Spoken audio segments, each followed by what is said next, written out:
Do you have pinching and pain in the back of the elbow? You can get what's called posterior impingement in the back of the elbow, and if you're unfamiliar with what posterior impingement is, where you actually get some pinching in the back of the joint, check out our video we did about 1 to 2 months ago on the causes of posterior impingement in our throwing athletes. This video is going to be on what you can do about it. So if you don't care about why it's happening and you just want to get it better, we're going to work on it today. We got 3 key strategies to get rid of that posterior impingement or to decrease it so you don't get that huge pinch every time you release the baseball. So if you're getting pain in the back of the elbow, a lot of times we find athletes just don't have enough extension, or if they do have enough extension, when they get to that end range, that's when they get the pinch. So get a bat, get a pipe, whatever you've got, hand is against a wall or a doorway. You're gonna come above the tip of the elbow, not down here, but above the elbow, onto the back of the humerus, and then you're going to relax your hand against the wall, keep your chest square forward, not opened up too much, and then you're just going to use your glove hand to pull into a little bit of extension. Now what happens when you do that is you actually decompress the joint a little bit as you extend. So instead of jamming that hook into the back of the elbow and impinging it, you're pushing here, so you're kind of pushing it away and gapping it a little bit. I'll do oscillations here.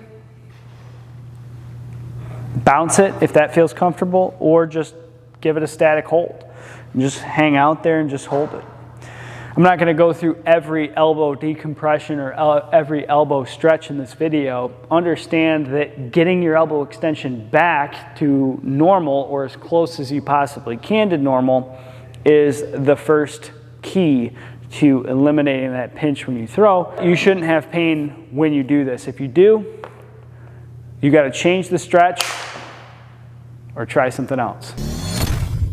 Working on triceps end range strength is important. An elbow supported kickback is one way to do it, and you can do it in pronation this way, supination this way, or in a neutral. And I'm only going through that last little bit of the range of motion.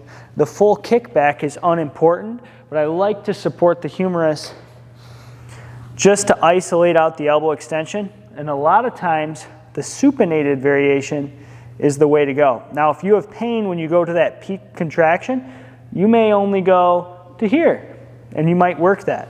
Once you work it in that elbow back position, then we'll start to go overhead with it and move into a tricep extension based exercise just like this. Once again, if you feel better in neutral, do it in neutral. If you can pronate, give it a little bit of pronation. The pronation is just going to activate some of the inside of the forearm and soften that elbow extension moment. Usually I don't have people do it in supination on this one just because it's a little bit more difficult to load. But you're really working on that end range terminal elbow extension and getting strong in that position.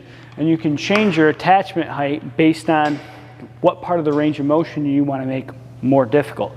But getting strong with the tricep in particular at the end of your range of motion is one of the most important components. If you're looking for the most comprehensive resource on training and rehabilitation of the throwing athlete, check out my book, Arm Alloy. The link is in the description. Now, back to the video. If you made it this far, we're gonna now talk about throwing and throwing mechanics a little bit. As we discussed in the last video, posterior elbow impingement often happens as people supinate, or as athletes supinate and extend or cast out and around, so they actually reach terminal elbow extension as they or before they release the baseball, which is not what should occur. You should actually be just shy of elbow extension and then fall into internal rotation, which softens that moment. So the average major league pitcher, according to research, accesses anywhere from -8 to -10 degrees of extension, which means they're not at full elbow extension, but they're just shy of it. 10 degrees isn't a heck of a lot, but it's enough of a cushion to where you don't run into the end of your range of motion. If you run into that end of range of motion too early, you hang out in elbow extension, or if you supinate and tomahawk and slam into elbow extension as you release the ball, that's when you're going to end up with that osteophytic change and degeneration of the back of the elbow. One of our favorite tools for that is in the initial stages, a throwing sock. And the reason for that is it adds an impulse as you release the ball. So that added impulse basically forces your body to pronate a little bit earlier in the throw. The idea being your body has to learn to pronate at the right time and internally rotate the shoulder. And you might do one throw and it hurts with the sock, but then your body inherently learns and self-organizes into such a way where it no longer allows that to happen because this is more load than throwing a baseball. So when I move through the throw, and you can hear the sock snap, my body is now learning that I can't slam into elbow extension out here, but rather I need to pronate, turn my thumb under and internally rotate, but I'm not actively forcing that. I'm allowing that to happen by using a sock.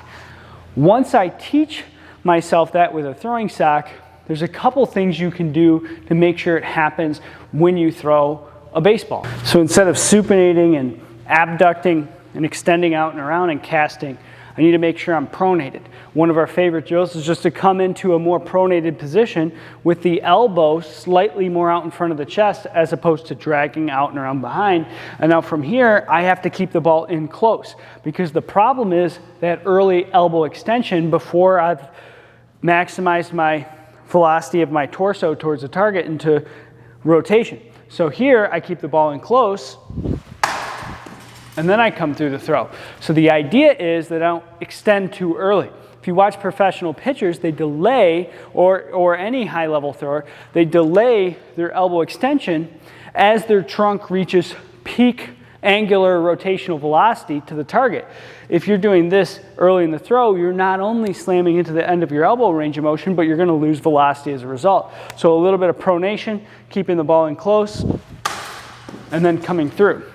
One of the most successful strategies is starting there and then building into a throw where you can actually pull the ball towards the center of your rotation as you throw. So then we just teach athletes to bring the ball in close. We could start out here and then just bringing the ball in as they move forward. So you can't have them bring it in, then start, because then they have too much time to come out and around, but rather they have to start moving forward, then bring the ball in. And what we find is we do different drills like that, and athletes don't have pain anymore. Now you can try these out. These should help, but the idea is that you have to integrate that into your full throw so that becomes automatic every single time you throw a ball. It becomes part of how you move and part of your mechanics. That's what we do at the Overhead Athletic Institute, and that's why we have different 12-week programs that are designed to teach you how to throw more efficiently over the course of time, because doing these drills a couple times isn't going to be enough. We need to teach you how to do it in your full throw and how to integrate that, and then ultimately how to ingrain that so you can continue to do it long term. For starters, get your elbow extension back, get your tricep terminal end range, extension strength back, and then work on staying a little bit more pronated, keeping the ball in a little bit closer, a little bit longer in your throw. And if you don't find success with that, feel free to reach out to us at the Overhead Athletic Institute. We're happy to be your resource to help get you back to 100%. Otherwise, subscribe, hit the thumbs up, bell for notifications, and we'll see you guys in the next video.